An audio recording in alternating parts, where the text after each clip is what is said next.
Welcome to Solvetic, your channel to always learn technology easily. Below in the description, you will find useful links we used in this video.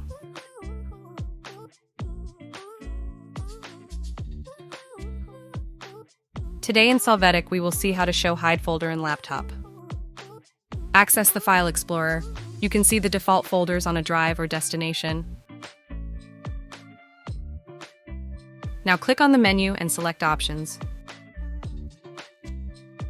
There, go to the View tab. Check the box, Show Hidden Files, Folders and Drives, located in the section Hidden Files and Folders. When you apply the changes, you will be able to see the hidden folders in the File Explorer on your laptop. Hey, remember to subscribe Solvetic channel.